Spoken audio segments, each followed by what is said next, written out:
शरणू हांडे अपहरण प्रकरणातील सर्व 7 आरोपींना न्यायालयीन कोठडी देण्यात आली आहे। पोलिसांनी 7 पैकी 2 आरोपींची मागितली होती कोठडी, मात्र न्यायालयाने 7ही आरोपींना न्यायालयीन कोठडी सुनावली आहे।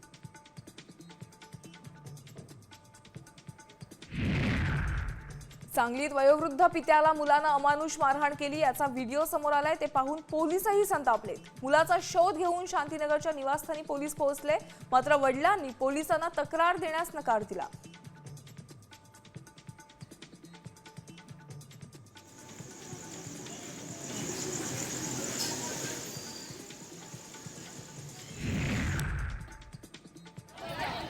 सोलापूर जिल्ह्यात 1,04,000 लाडक्या बहिणींची पडताळणी सुरू आहे। अंगणवाडी सेविका पडताळणी करतायत आणि 8 दिवसात हे काम पूर्ण करणार आहेत। त्यानंतर अपात्र लाडक्या बहिणींची अंतिम आकडेवारी समोर येईल।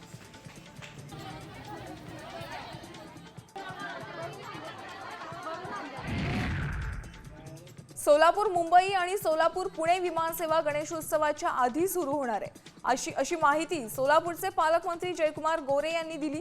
मंत्रिमंडळाच्या बैठकीत सोलापूर पुणे मुंबई हवाई प्रवासाकरता वायबिलिटी गॅप फंडिंगचा निर्णय घेण्यात आलाय।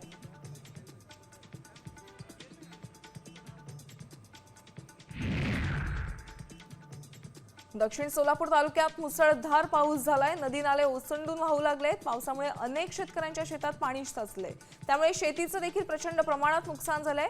शेती पिकांना फटका बसल्यामुळे नुकसान भरपाई देण्याची मागणी शेतकऱ्यांनी केली आहे।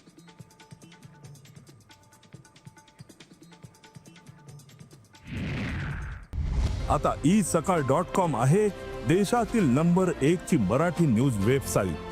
प्रत्येक अपडेटसाठी isakal.com ला नक्की भेट द्या।